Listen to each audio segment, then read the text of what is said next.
Começa agora o programa Olus com Marcos Vanderlit. Mentoria para um novo tempo. Rádio Cloud Coaching.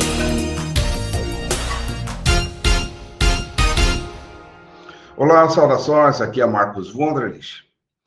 Aqui no nosso programa vamos falar sobre as 3 inteligências. E isso significa estudarmos um pouco mais o nosso cérebro, a nossa mente. Então, a mente, na realidade, ela se processa através do cérebro. Esse é um tema, assim, muito instigante. Como é que funciona esse processo? Cérebro, mente. Vamos refletir sobre isso enquanto um sistema. Né? O nosso cérebro é um sistema. O que é um sistema? Sistema é tudo que tem entradas, processamento e saídas. Ou seja, alguém fala alguma coisa, nós temos essa entrada dos sons, nós processamos isso e damos uma resposta. Então, é entrada, processamento e saída. Tudo, na realidade, são sistemas. O nosso coração é um sistema, nós somos um grande sistema, todos nós temos entradas, processamento e saídas, uma empresa, uma organização, uma família. Enfim, nós podemos olhar o mundo sob um prisma sistêmico. Então, nós estamos processando as nossas entradas e dando saídas também, né? Para a gente se comunicar com os outros seres à nossa volta. Mas isso é um processo, na realidade, muito complexo e sofisticado. O cérebro humano, ele é resultado de uma evolução de milhões de anos. Né? O cérebro evoluiu fisicamente, mas ele evoluiu também assim, em sua capacidade de processar e de reagir às milhões de informações que recebe a cada segundo.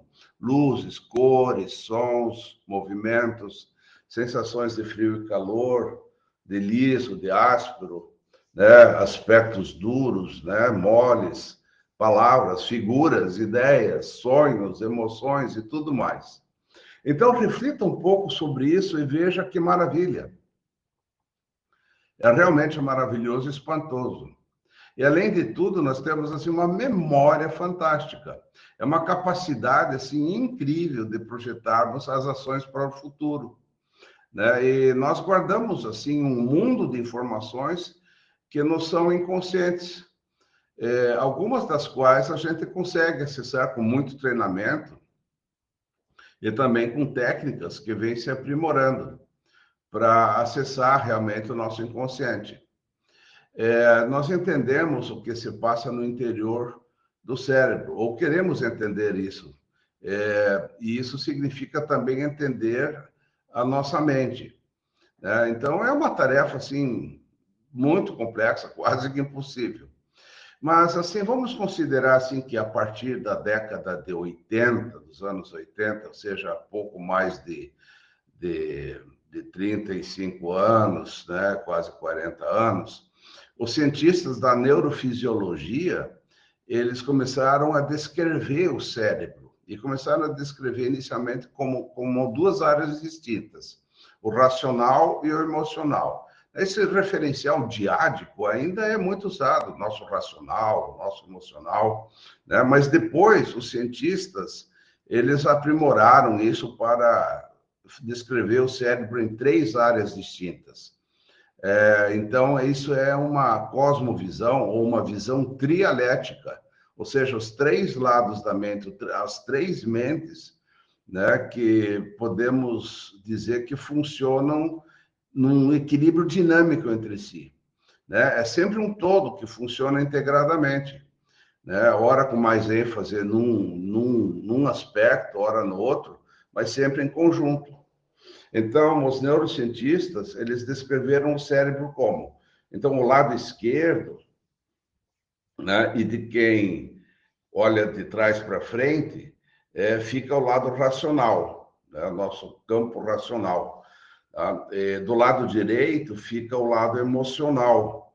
Tá? E na base, na parte de trás do cérebro, ligando o cérebro à coluna vertebral, fica aquilo que a gente chama de porção comum.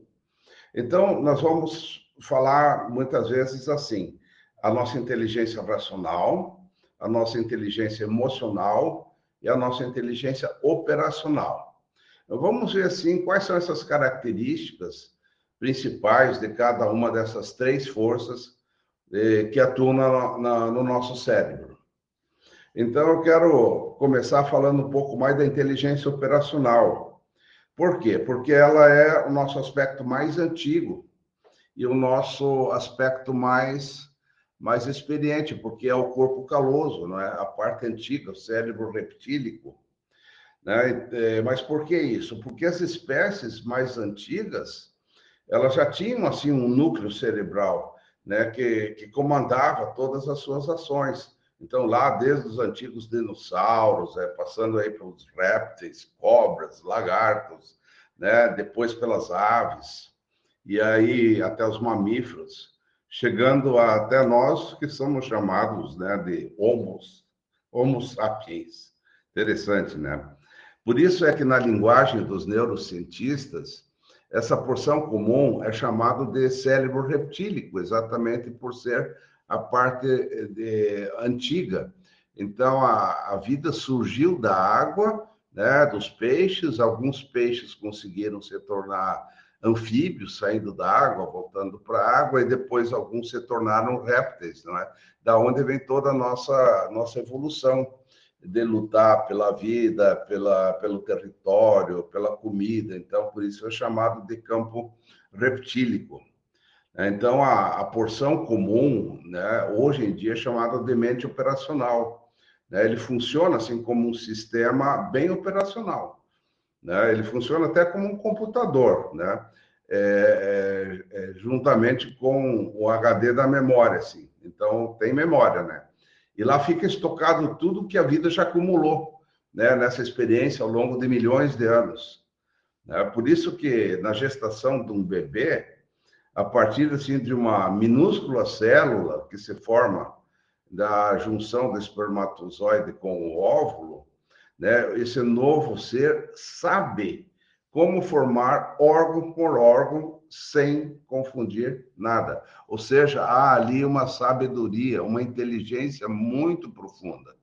Então, vamos dar uma paradinha assim para tentar imaginar o que acontece numa gestação. É um fantástico milagre. Né? Todos os órgãos vão se formando e já começam a funcionar direitinho. Ninguém precisa ensinar o coração a pulsar, o pulmão a funcionar, o ouvido a ouvir, assim por diante. Então, a gente já nasce sabendo respirar, já sabe comer, expelir o que for gasto, que não serve, a gritar quando dói e dar gritinhos de alegria quando algo nos agrada. Olha só que interessante. Então, é nessa base do cérebro, né, que se liga a nossa coluna vertebral, e faz a ligação com todo o sistema neurológico de comando corporal. E então nesse cérebro corporal que todas as experiências que vamos tendo ao longo da vida vão se acumulando. Né? São comandadas pelo cérebro operacional as nossas reações instintivas, né, frente a uma situação de perigo, funciona como um mecanismo de defesa. É ali que está tudo que foi se tornando automático, foi se tornando rotineiro. Então, essa é a área dos treinamentos corporais, né? De aprender assim, decora um texto ou uma fórmula. Né? A inteligência operacional, ela é a matriz da memória, tanto corporal quanto mental. Isso é uma informação bastante relevante. Então, se você quiser, por exemplo, aprender a tocar um instrumento musical, vamos falar um violão, um piano, uma flauta, um oboé ou qualquer outro, vai ter que treinar muito para tornar os movimentos automáticos, né? Para obedecerem, assim, a essa inspiração musical, ou tocar uma partitura musical, tá? Ou então, se você quiser, por exemplo, dirigir um automóvel, você vai ter que ir lá na autoescola, né? Treinar bastante, né? Para quê? Para adquirir a prática de dirigir e de você não pôr em risco aí a tua reserva financeira ou a tua vida, né? Ou outro perigo aí que pode acontecer se bater o carro, né? Ou vamos dar um outro exemplo. Se você quiser, por exemplo, aprender os movimentos do Tai Chi Chuan, né? Que são movimentos lentos, movimentos harmônicos, né? Movimentos que têm um fluxo de energia, tá? Ou se você quiser aprender também as lutas, né? Um UFC, por exemplo, vai ter que suar, né? Tanto para aprender o Tai Chi ou o UFC, vai ter que suar um bocado, assim, para incorporar, assim, todos os movimentos. Mas, assim, eles são incorporados e, pouco a pouco, o que acontece? Eles vão se tornar automáticos.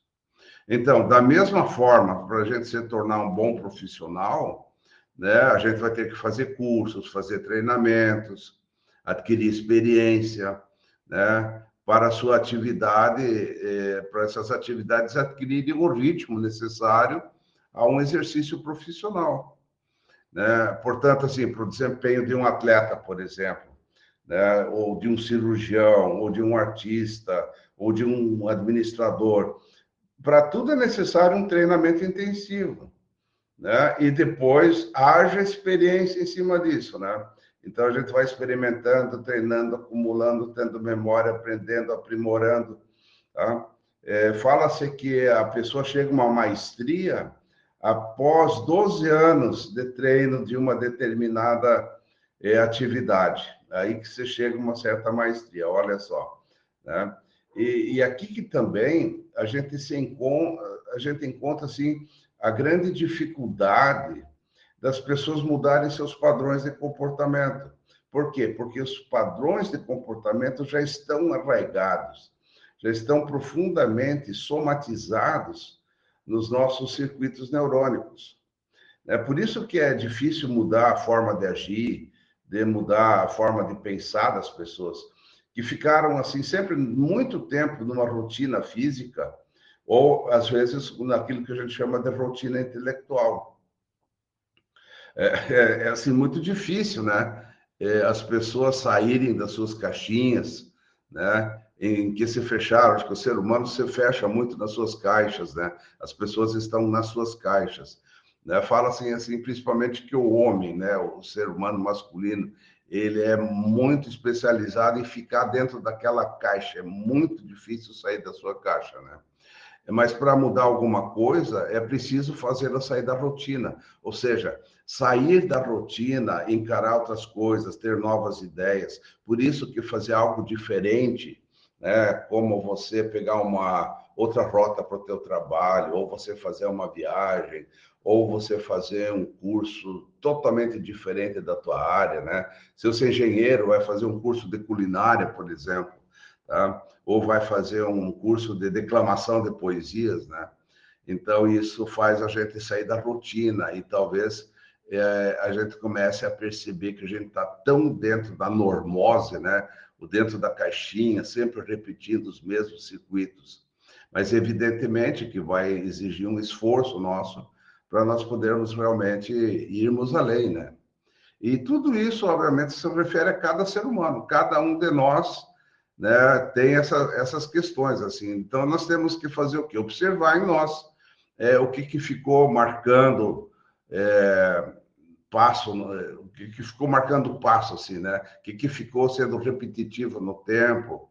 E comece a observar quanto tempo não experimentamos coisas novas, né? Maneiras novas de fazer, de pensar, de manifestar nossos sentimentos, né? Então, por exemplo, essa semana eu tive que ficar sozinho na minha casa, a esposa e filhos foram viajar, cuidar da saúde, né, dos seus pais, etc. E é engraçado que eu me acostumei a ir num determinado restaurante. Eu não fiz meu almoço nem minha janta, mas eu fui, né, almoçar e jantar fora.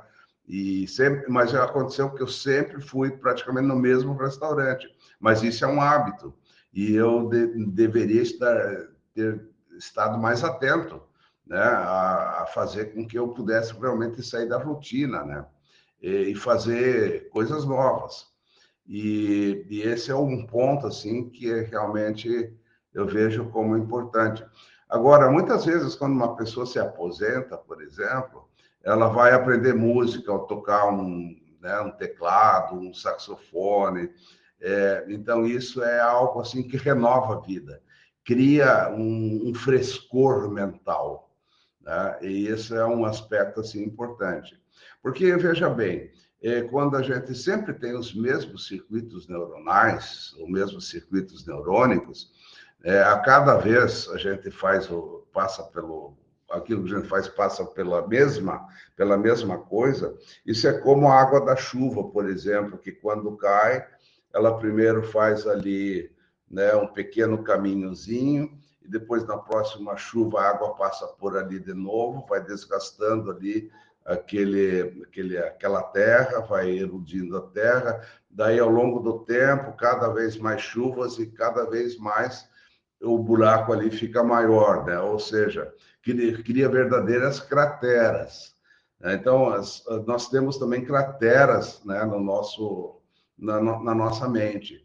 E por isso que é importante termos novos aspectos anti-rotina, para que a gente possa realmente fazer essa renovação, olhar o novo o tempo todo. Então, nós podemos treinar a mente de várias formas, de muitas formas, né? Nós podemos, por exemplo, treinar, termos um estado mental positivo.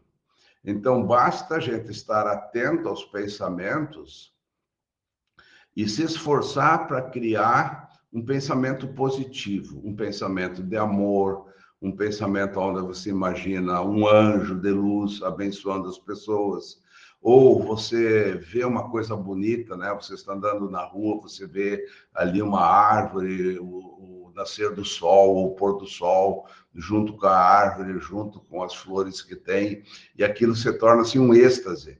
Então você imagina que aquilo lá que você está vendo, né, possa passar para muitas pessoas e que muitas pessoas pudessem ter essa experiência maravilhosa de natureza. Então, isso aí vai se multiplicando na nossa mente. E cada vez mais ficamos com um estado mental positivo. Agora, o contrário também acontece. Existem muitas pessoas que têm sempre pensamentos negativos.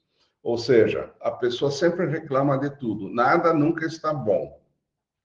É interessante você ver pessoas que olham alguma coisa que está tudo ok, mas ela sempre acha um pontinho que não está bom, sabe?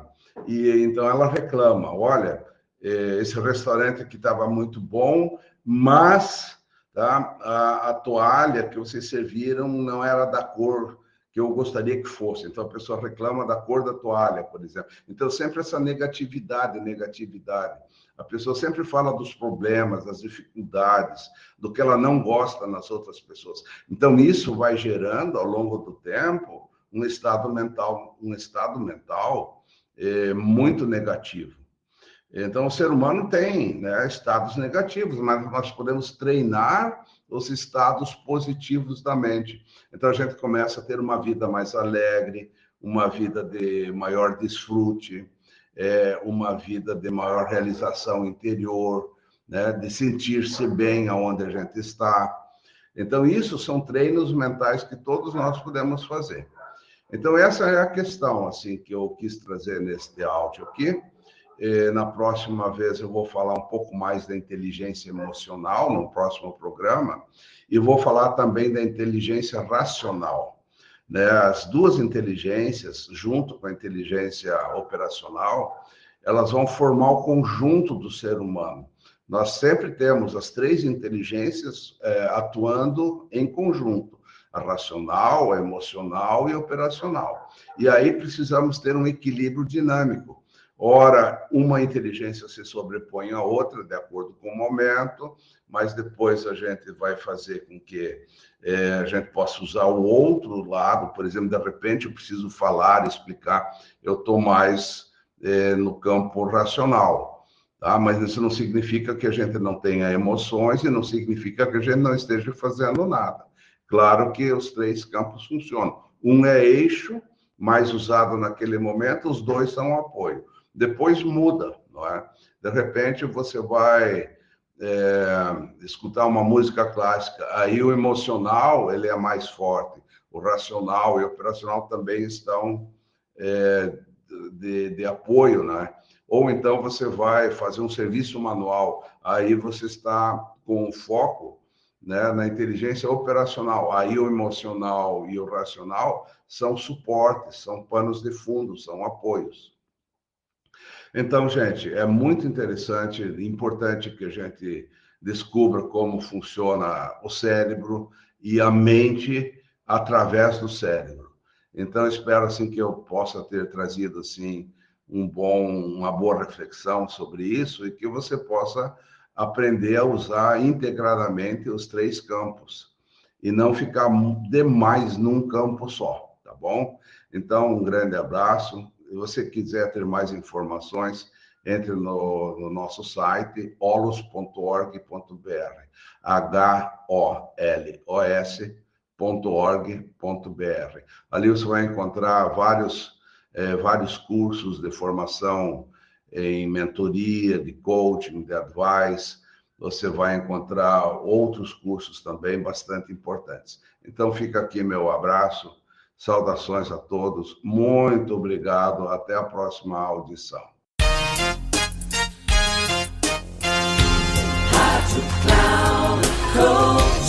Encerrando por hoje o programa Holos com Marcos Vanderlitt. Mentoria para um novo tempo. Rádio Cloud Coaching.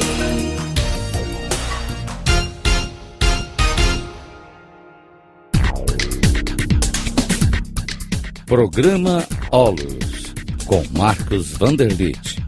Mentoria para um novo tempo. Sempre às terças-feiras, às 11 horas, com reprise na quarta, às 15 horas e na quinta, às 18 horas. Aqui, na Rádio Cloud Coaching.